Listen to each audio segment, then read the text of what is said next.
오늘 말씀은 구약성경 신명기 제32장입니다. 구약성경 313쪽입니다. 313페이지. 신명기 제32장 7절부터 14절까지 제가 봉독해 드립니다. 옛날을 기억하라. 역대의 연대를 생각하라. 내 아버지에게 물으라. 그가 내게 설명할 것이요 내 어른들에게 물으라. 그들이 내게 말하리로다. 지극히 높으신 자가 민족들에게 기업을 주실 때에 인종을 나누실 때 이스라엘 처선의 수요대로 백성들의 경계를 정하셨도다. 여호와의 분깃은 자기 백성이라. 야곱은 그가 택하신 기업이로다. 여호와께서 그를 황무지에서 짐승이 부르짖는 광야에서 만나시고 호위하시며 보호하시며 자기의 눈동자같이 지키셨도다.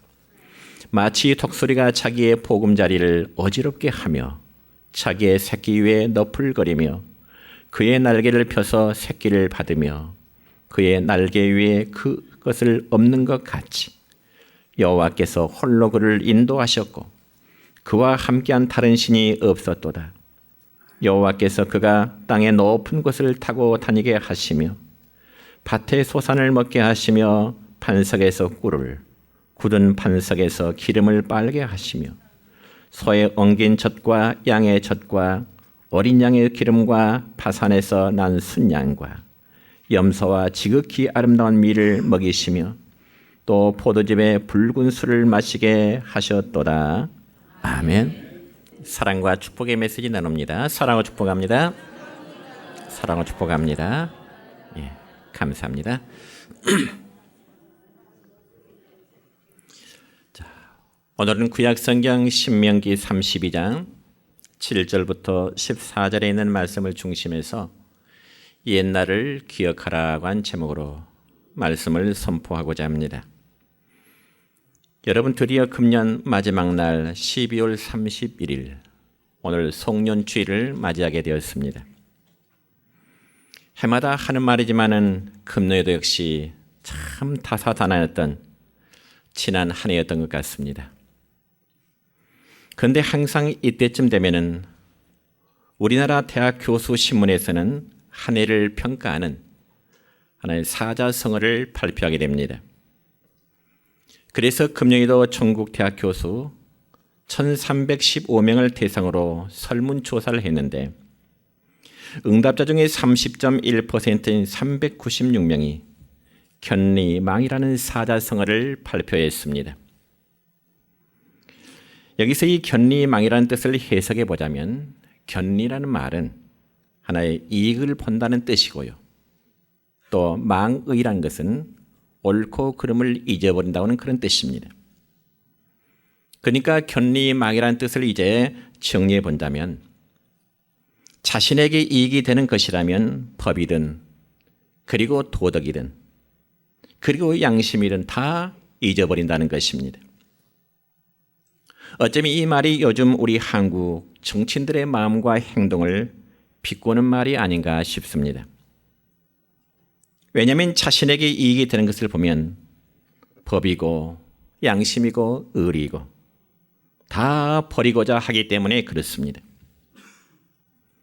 그래서 법을 다루는 사람들은 자신에게 정말 유리한 방향으로 아전인수격으로 법을 해석하면서 우리의 사회가 혼돈하고 어쩌면 우리 사회는 공정과 상식이 무너져 있는 그런 현실입니다.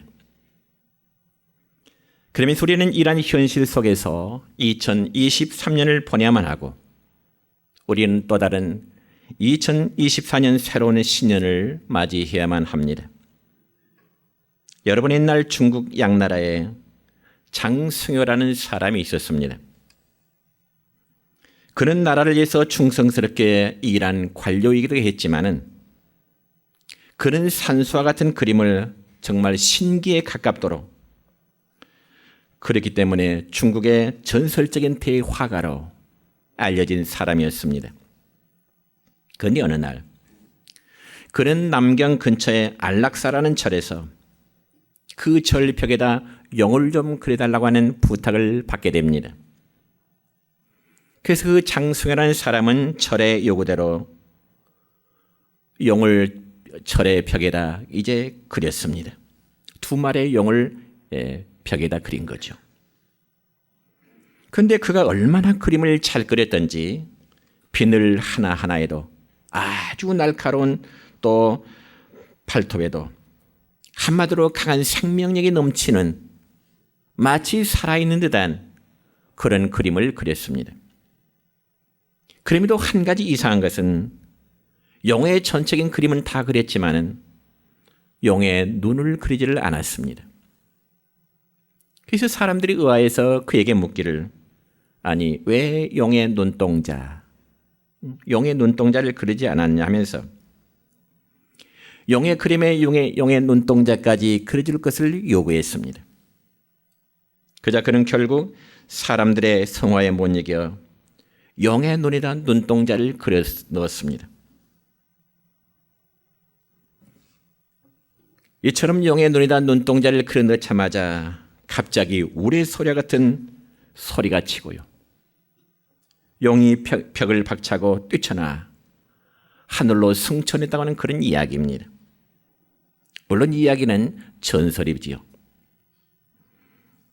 벽에다 그린 용의 그림이 어떻게 하늘로 날아갈 수가 있겠습니까? 그럼에도 용을 얼마나 잘 그렸는지 하늘로 날아 올라가는 것처럼 보였다고 하는 그런 의미일 것입니다. 그런데 여러분, 그 일로 인해서 유명한 고사성어가 하나 생겼는데 그건 바로 활용점정이라는 고사성어입니다. 여러분, 활용점정이라는 이 문자적인 의미는 용의 그림에다가 눈동자를 그려 넣었다, 그런 뜻이지만은 우리가 좀 더 넓은 의미로 보자면 어떤 일의 가장 중요한 부분, 그것을 활용점정이라 그렇게 표현합니다. 한마디로 모든 것의 마지막 마름제를 잘해야 한다는 의미죠. 여러분, 이처럼 용의 그림에 눈동자를 그려 넣는 그 마무리가 중요한 것처럼 우리 인생의 삶에 있어서도 마지막을 아름답게 정리하는 것이 참으로 중요한 삶이 되는 것입니다. 여러분, 우리는 오늘을 포함해서 지난 365일 52주 동안에 우리들의 삶 속에 많은 삶의 부분들을 그렸습니다. 그래서 저는 오늘 23년도 마지막 주일 예배에서 읽었던 말씀 가운데 본문 7절의 말씀을 중심해서 옛날을 기억하라, 이란 말씀을 함께 좀 나누고 싶습니다. 여러분, 오늘 본문의 말씀은 일명 모세의 고별 설교라고 불려지는 내용의 말씀입니다. 그런데 이 말씀이 기록될 당시 이스라엘 백성들을 애굽으로 인도해낸 당시의 이스라엘의 지도자 모세의 나이는 바로 120세였습니다. 그자 모세는 자신의 생명이 얼마 남지 않았다는 사실을 인지하게 되지요. 그래서 모세는 하나님께서 약속하신 약속의 땅에 자신은 들어가지 못할 것을 알고 요단강 건너편에 서서 살아가는 자기의 동족들에게 마지막으로 정말 그들에게 유언의 말을 남기고 있는 겁니다. 그게 바로 오늘 본문의 말씀인 내용입니다. 여러분, 사람이 마지막으로 남기는 유언은 어떤 시시한 말을 하지 않냐고 가장 중요한 말을 남기게 되는 것이 일반적인 유언의 의미입니다. 그렇다면 과연 모세의 유언 설교는 그가 지금까지 120년 동안 살아오면서 했던 그 어떤 말씀보다도 가장 중요하고 가장 필요한 말씀이 되는 것입니다. 그래서 본문 7절 첫 부분의 말씀을 보면 이렇게 기록되어 있습니다. 옛날을 기억하라, 역대의 연대를 생각하라. 여러분, 이 말씀을 좀 더 쉽게 표현하자면 이렇습니다. 지난 과거를 돌아보라, 하나님께서 어떻게 인도하셨는지, 그리고 모세가 자기 백성들에게 하는 이 말을 오늘 우리 각자에게 적용해 본다면 이렇습니다. 지난 2023년 여러분들의 한 해를 돌아보세요. 하나님이 우리 각자의 삶을 어떻게 인도하셨는지를 한번 돌아보세요. 이 말씀 또한 우리 교회에 적용해보자면 이렇습니다. 지난 한 해를 돌아보라. 하나님께서 어떻게 우리의 교회를 인도하셨는지를. 여러분은 지난 23년의 하루의 한 해의 삶을 한번 되돌아보셨는지요? 지난 한 해 동안 우리는 즐겁고 그리고 감사할 일도 있었겠지만 때로는 힘들고 어려운 일들도 참 많으셨을 것입니다. 그런데 지나버린 과거의 시간들이 분명 우리의 미래의 삶을 보장해 주지는 못하지만은 그래도 우리는 과거의 시간을 되돌아봄으로써 다가오는 미래의 삶을 더 아름답고 더 복되게 설계할 수 있는 계기가 되는 것입니다. 그렇다면 지난 한 해 동안 우리 교회와 여러분 각자의 삶은 어떠하셨는지요? 첫째는 하나님의 보호하심과 우리는 인도하심 속에 지금까지 살아왔던 것입니다. 다시금 7절 첫 부분의 말씀 보면 옛날을 기억하라 하는 말씀으로 시작됩니다. 옛날을 기억하라. 이는 하나님께서 이스라엘 백성들을 선택하여 당신의 백성으로 삼아주신 것부터 시작해서 그들을 종된 애굽 땅에서 출애굽시킨 이후에 40년 동안의 광야 생활을 끝까지 지키며 보호해 주신 사실을 마치 한 폭의 그림처럼 어쩌면 한 폭의 파노라마처럼 오늘 성경 본문 우리에게 잘 보여주고 있는 것입니다. 여러분 다시금 본문 10절의 말씀을 읽을까요? 이렇습니다. 시작. 여호와께서 그를 황무지에서 짐승이 부르짖는 광야에서 만나시고 호위하시며 보호하시며 자기의 눈동자같이 지키셨도다. 아멘. 여러분 우리는 이 말씀 한번 상상해 볼까요? 아무런 열매도 기대할 수 없는 메마른 황무지 그리고 짐승의 울음만이 들리는 그 광야에서 하나님께서 이스라엘 백성들에게 세심한 배려와 극진한 사랑으로 만나주시고 그리고 호위하시며 그들을 보호하셨다고 말씀하고 있습니다. 그리고 하나님은 이스라엘 백성들을 보호하시고 지키시되 오늘 읽은 본문 10절 끝부분의 말씀을 보면 자기의 눈동자와 같이 지키셨노라고 말씀하십니다. 여러분 하나님께서 눈동자와 같이 지켰다는 말씀의 의미는 최우선적으로 아끼며 아주 조심스럽게 보호해 주셨다고 하는 그런 의미가 되는 것입니다. 이처럼 하나님께서는 이스라엘 백성들을 광야 생활 40년 동안 한마디로 눈동자와 같이 내가 너를 지키고 내가 너를 보호하고 내가 너희를 인도했노라고 말씀하십니다. 그런데 이것은 단지 과거의 이스라엘 백성들에게만 해당되시는 하나님의 말씀이 아니요 오늘 우리 모두에게도 해당된 말씀인 줄 믿으시길 바랍니다. 특히 우리 중에 하나님의 은혜를 받은 적이 없다고 말할 수 있는 사람은 아무도 안 계실 것입니다. 실제 우리는 먹는 것, 그리고 마시는 것, 그리고 입는 것, 하다못해 우리가 숨을 쉬는 것까지라도 하나님의 도우심이 없었다면 이 지난 2023년도도 우리는 살아오지를 못했을 것입니다. 그럼 우리는 지난 한 해 동안 살면서 평탄하게 오늘까지 인도해 주신 그 하나님께도 감사해야 되겠지만 반면에 힘든 문제 가운데서도 오늘에 이르게 하신 그 하나님께 감사할 줄도 알아야 되는 것입니다. 그럼에도 하나님을 섬기는 사람들이 종종 오해하기 쉬운 부분들이 있습니다. 그게 무엇인 거 아니에요? 하나님을 잘 섬기면 평안하고 그리고 하는 일들마다 마치 만사 형통할 것처럼 생각하는 것들이죠. 결코 그렇지 않습니다. 여러분, 하나님을 열심히 섬긴다고 해서 그것이 공로가 되어서 우리의 삶의 고난이 면제되는 것은 결코 아닌 것입니다. 그 대신 고난과 싸워 이길 수 있도록 힘과 지혜를 주시는 것이 바로 우리를 향하신 하나님의 뜻임을 여러분 믿으시길 바랍니다.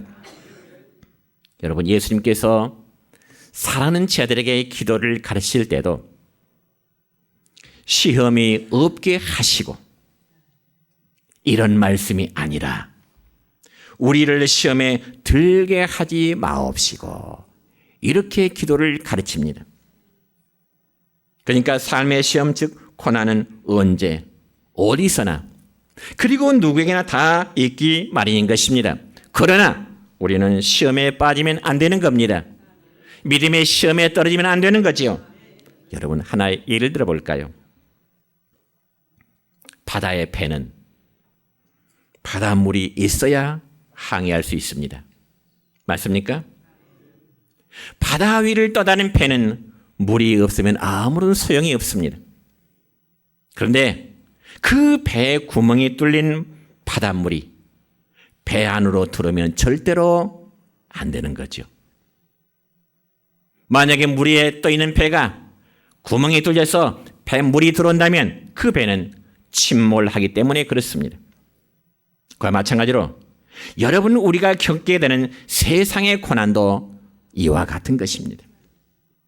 여러분, 성도가 세상을 살아가는 모습이 마치 사람이 배를 타고 건너가는 것과 같다는 이치를 깨달은 영국의 톰 레이드라는 사람은 찬송 373장에서 이렇게 노래하고 있습니다.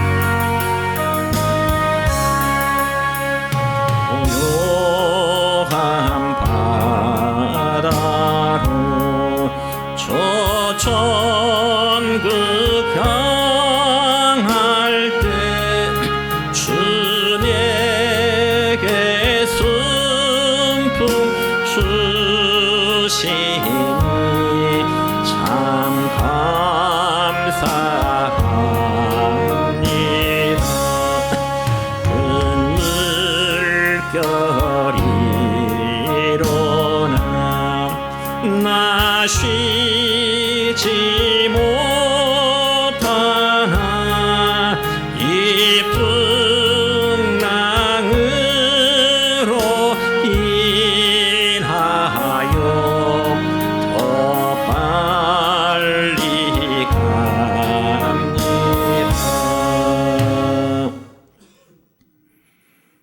여러분은 구약 성경 욥기서 5장 7절의 말씀을 보면은 이런 말씀이 있습니다. 시작. 사람은 고생을 위하여 났으니 불꽃이 위로 날아가는 것 같으니라. 아멘. 사람은 이 세상에 고생을 위하여 났다고 말씀하시네요. 그렇습니다. 인생은 어느 누구나 이 땅에 사는 것이 어쩌면 고난의 연속인 것입니다. 그래서 어느 분이 인간의 고난에 대해서 이런 글을 적었습니다. 한번 그대로 인용해 봅니다.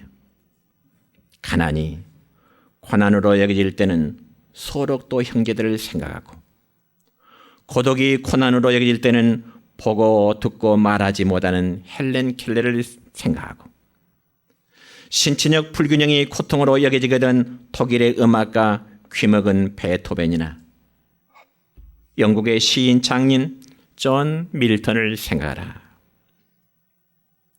이런 의미 있는 글을 적었습니다.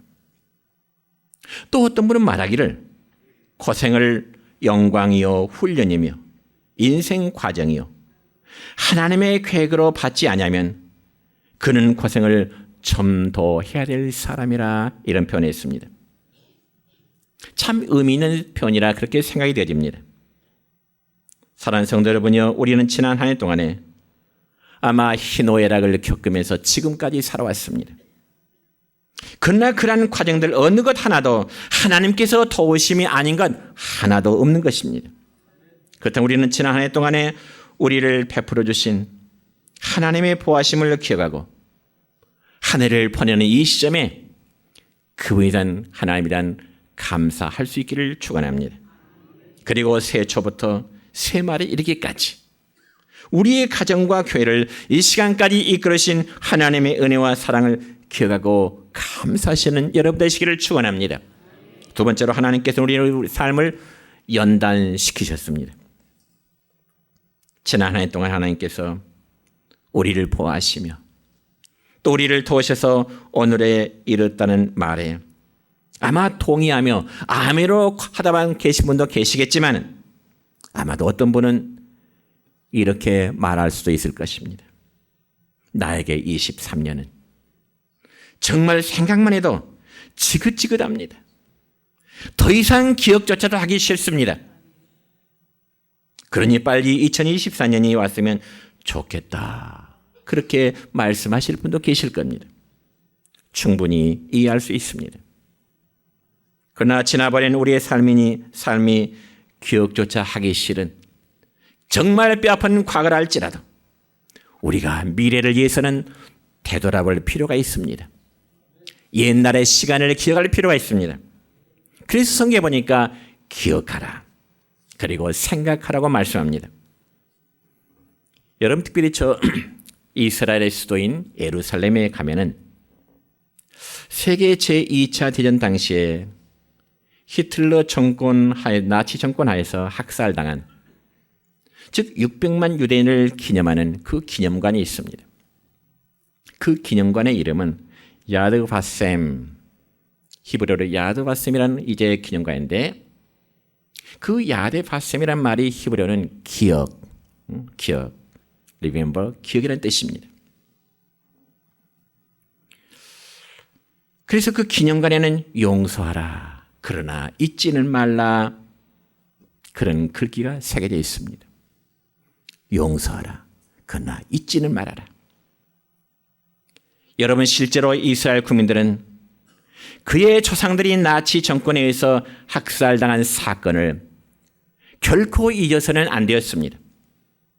이는 마치 우리나라 민족들도 일제 치하에서의 그 고난의 삶, 6.25 전쟁 역사를 결코 잊어서는 안 되는 것과 마찬가지일 것입니다. 이런 것들을 잊어버리면 바로 역사관이 붕괴되는 거지요. 그래서 하나님은 이스라엘 백성들에게 잊지 말고 기억하라고 말씀하시지요. 그래서 조금 전에도 말씀을 드렸듯이 하나님께서 당신의 백성들을 보호하신다고 해서 항상 그들의 삶이 평화롭고 만사 형통하게 이끄시는 하나님이 아니시라는 말씀입니다. 오히려 하나님께서는 당신의 백성들에게 고통을 주시고요. 그 고통을 통해서 그 백성들을 연단시키셨던 것입니다. 그래서 본문 11절의 말씀 보면 이렇게 기록되어 있습니다. 시작. 마치 독수리가 자기의 보금자리를 어지럽게 하며 자기의 새끼 위에 너풀거리며 그의 날개를 펴서 새끼를 받으며 그의 날개 위에 그것을 엎는 것 같이, 이런 말씀이 있습니다. 여러분, 우리가 믿는 하나님은 어떤 하나님이실까요? 이에 대해서 방금 우리가 함께 읽은 이 본문의 말씀 보면은 독수리가 자기 새끼를 다루듯이 그런 모습으로 하나님이 우리를 다스린다고 말씀하십니다. 그러면 과연 독수리는 자기의 새끼들을 어떻게 다룰까요? 여러분, 특별히 독수리는 생태학적으로 그 보금자리를 높은 절벽이나 혹은 벼랑 위에 자기의 보금자리를 만듭니다. 그리고 아무나 접근하지 못하는 곳에 튼튼한 둥지를 치고요. 거기에 자기의 털이나 혹은 부드러운 물질로 푹신한 침대를 만들겠죠. 그리고 그 다음 거기에 알을 낳고요. 알을 오랫동안 품은 후에 알에서 새끼가 깨어나올 것입니다. 그래서 독수리 새끼는 튼튼한 집에서 이미 어미 독수리가 물어다주는 음식을 받아먹으면서 하루 종일 항상 행복하게 자라게 될 것입니다. 그래서 독수리 새끼가 눈만 뜨면 파란 창공이 올려다 보일 것이고요. 둥지 아래에는 광활한 넓은 들판이 보이게 될 것입니다. 그래서 독수리 새끼는 알에서 깨서 자라는 그 순간 성장 과정이 정말 행복한 과정일 것이지요. 더군다나 난공불락의 요새 같은 집에서 새끼는 아무런 걱정이 없습니다. 그런데 어느 날 이상한 일이 벌어집니다. 그렇게 자기를 사랑스럽게 돌보던 어미 독수리가 날개를 퍼덕이면서 보금자리에 있는 새끼 독수리를 못 살게 구는 거예요. 그자 새끼 독수리는 갑자기 변한 어미를 보고 아마 사람의 표현이라면 이럴 겁니다. 아니, 우리 엄마가 미쳤을까? 왜 우리를 못 살기를 굴지? 아마 독수리 새끼가 말을 한다면 아마 그렇게 표현하지 않을까요? 그렇게 먹이를 날아주고 푹신한 침대 같은 둥지 안에서 먹이를 먹고 자란 새끼 독수리가 엄마가 마치 행패를 부린 것처럼 그 행위 속에서 굉장히 어리둥절합니다. 그럼에도 어미 독수리는 아랑곳하지 않고 새끼 독수리 앞에서 날개를 계속 펄럭이도 하고 입으로 새끼를 가장자리로 마구 밀어내기도 합니다. 그럴 때 새끼는 어떨까요? 엄마가 왜 이러지? 엄마가 왜 이렇게 못살이 굴지? 아마 그렇게 생각할 겁니다. 그래서 새끼들은 어떻게 해서라도 그 보금자리에서 빠져나오지 않으려고 아마 기를 쓰면서 때로는 소리를 지르겠죠. 그래서 어떤 조류학자의 말에 의하면 어미 독수리는 새끼들을 밖으로 끌어내기 위해서 푹신푹신한 그 깃털 같은 것들을 다 이제 뽑아내서 밖으로 내던진다는 거예요. 그러면 점차 푹신한 털 깃털이 빠지고 나면은 항상 가지만 남겠죠. 그래서 바닥이 딱딱하니까 새끼들이 견디다 못해서 둥지 밖으로 기어나오다가 밑으로 곤두박 지치고 떨어지게 되는 겁니다. 그때 새끼 독수리는 어때요? 살기 위해서 열심히 날개짓을 해보지만은 날지 못하고 땅으로 떨어지게 되는데 그때까지 어미 독수리는요 공중에서 새끼가 떨어지는 모습을 한참 동안 지켜보고 있는 거예요. 그러다 새끼가 땅바닥에 떨어지는 찰나 어미는 손살같이 내려가서 커다란 날개로 새끼 독수리를 안전하게 받아주는 겁니다. 그리고 다시금 하늘로 높이 올라가서 얼마만큼 시간이 지나면 다시 새끼를 떨어뜨리는 거죠. 그래서 새끼가 땅바닥에 떨어지려 할 때 다시금 그 어미 독수리가 날아와서 다시 날개로 새끼를 받아주는 그 새끼의 훈련을 반복한다는 겁니다.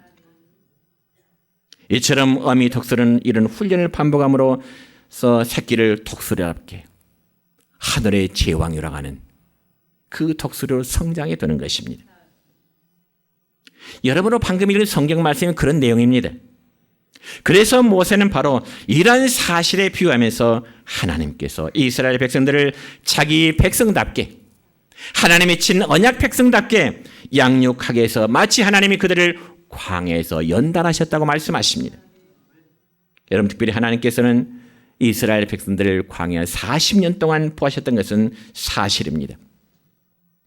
그러나 하나님은 그 백성들을 보하시는 과정에서는 때로는 이제는 갈증, 배고픔, 때로는 전쟁, 그리고 질병, 온갖 고초를 그 백성들이 친히 겪도록 하신 것입니다. 왜요? 하나님께서는 당신의 백성들을 약속의 땅으로 들여보기 전에 그들을 연단과 훈련을 시키기 위한 하나의 목적 때문에 그렇습니다. 여러분 그러한 사실은 오늘날 우리들에게도 적용되는 말씀입니다. 실로 하나님께서는 우리를 천국 시민으로 양육하게 해서 때로는 우리가 이해할 수 없는 삶의 고난을 주시기도 하는 겁니다. 여러분 지난 한 해 동안에 우리 성도의 가정에는 참 이러저러한 많은 일들이 있었을 것입니다. 때로는 사랑하는 이와 헤어지는 아픔도 있었고요. 사업의 문제라든가 때로는 자녀들의 문제나 때로는 건강의 문제가 그런 것 때문에 아픔과 힘든 과정들이 있었을 것입니다. 그러나 그러한 시간이 있을지라도 하나님은 우리의 연단을 통하여 더 큰 은혜 베푸실 것을 여러분 믿으시기를 축원합니다. 우리를 사랑하시게 때로는 물 가운데로 지나가기도 하시고요. 때로는 우리의 삶을 불 가운데로 지나가기도 하신다고 말씀하십니다. 그래서 베드로 사도는 이러한 연단의 과정을 통해서 하나님의 백성들이 얻을 축복에 대해서 베드로전서 1장 7절의 말씀을 보면 이런 말씀이 있습니다. 시작. 예수 그리스도께서 나타나실 때 칭찬과 영광과 존귀를 얻게 할 것이니라. 아멘. 그렇습니다. 여러분 삶의 고난을 통과한 성도들에게 주님께서는 칭찬과 영광과 그리고 존귀함을 주시라 말씀하십니다. 우리가 지난 한 해 동안 힘들었던 일이 있었다면 그 힘듦이 어쩌면 하나님이 우리를 연단하여 복 주시게 한 하나님의 뜻임을 여러분 믿으시길 바랍니다. 마지막 세 번째로 하나님께서 우리를 약속의 땅으로 인도하십니다. 여러분 이스라엘 백성들이 광야 생활을 하게 되는 그들의 궁극적인 목적이 무엇이냐? 그것은 바로 약속의 땅 가나안 땅에 들어가는 것입니다. 가나안 땅에 입성하는 것이 그 40년 광야 생활하면서도 견딘 것이 목적이지요. 그러니까 이스라엘 백성들은 하나님이 약속하신 그 땅을 얻기 위해서 무려 40년 동안 몸부림을 치게 된 것입니다. 그래서 그들은 그들의 행진 방향이 가나안과 정반대일 때, 또 많은 고난이 닥쳤을 때, 그리고 목표가 멀게만 느꼈을 때 그들은 하나님을 의심하기도 하고요. 또 하나님을 또한 배반하기도 했습니다. 그럼에도 하나님은 조금도 변함이 없이 당신의 계획대로 조금씩 그들을 가나안 땅으로 인도해 주셨는데요. 오늘 읽은 말씀 가운데 12절과 13절의 말씀 볼까요? 이렇습니다. 시작. 여호와께서 홀로 그를 인도하셨고 그와 함께한 다른 신이 없었도다. 여호와께서 그가 땅의 높은 것을 타게 다니게 하시며 밭의 소산을 먹게 하시며 반석에서 꿀을 굳은 반석에서 기름을 빨게 하시며 아멘. 그랬습니다. 우리가 현재 어려움 가운데 있을지라도 결코 포기할 수 없고 좌절할 수 없는 이유는 하나님께서 지금 이 순간 우리의 삶을 인도하고 계시기 때문에 그렇습니다. 그리고 함께 하심의 기한은 언제까지요? 세상 끝날까지 우리와 항상 함께 하십니다. 그리고 인도하십니다. 여러분 이스라엘 백성들을 축복의 땅이요 젖과 꿀이 흐르는 땅인 가나안으로 인도하신 것처럼 하나님께서 여전히 우리의 교회와 여러분의 삶을 인도하실 것입니다. 그래서 2023년도도 한 해 동안에 여러 가지 모양으로 보여주시고 연단시켜 주신 하나님께서 다가오는 2024년도도 우리 모두의 삶을 인도하실 것입니다. 여러분 우리는 10년 후를 알지 못합니다. 더군다나 20년 후의 삶을 우리는 알지 못합니다. 또 알고자 하지도 않습니다. 그저 오늘 우리는 무엇을 해야 할 것인가를 우리에게 보여주신 그 하나님께 믿음으로 순종하며 오늘을 살면 하나님은 내일을 인도하실 것이고 우리 모든 생애를 하나님께서 약속하시고 계획하신 바대로 인도하실 것입니다. 오늘 마지막 화름 정정의 주일 예배를 드리는 우리 성도 여러분, 우리는 지난 한 해 동안 보호하시고 연단시켜 주신 하나님을 기억하십시다. 그리고 새해도 우리를 인도하실 여호와 일의 그 하나님을 생각하시기를 바랍니다. 기대하시기를 바랍니다. 하나님께서는 실로 과거나 그리고 현재나 영원토록 불변하시는 하나님이십니다. 과거 이스라엘에 대한 이러한 하나님의 섭리는 오늘 우리 시대에도 그리고 내일에도 변함이 없을 것입니다. 하나님은 원대한 마스터 플랜을 가지고 우리를 인도하십니다. 그렇다면 우리가 해야 할 일이 무엇일까요? 단지 말씀 앞에 순종하면서 한 해를 주님의 인도하심에 따르면서 여호와 일의 하나님, 우리에게 복 주시고자 하신 그 하나님, 24년의 한 해가 다가오는 그 한 해가 우리 모두에게 정말 축복된 한 해가 될 수 있기를 주님의 이름으로 축원합니다.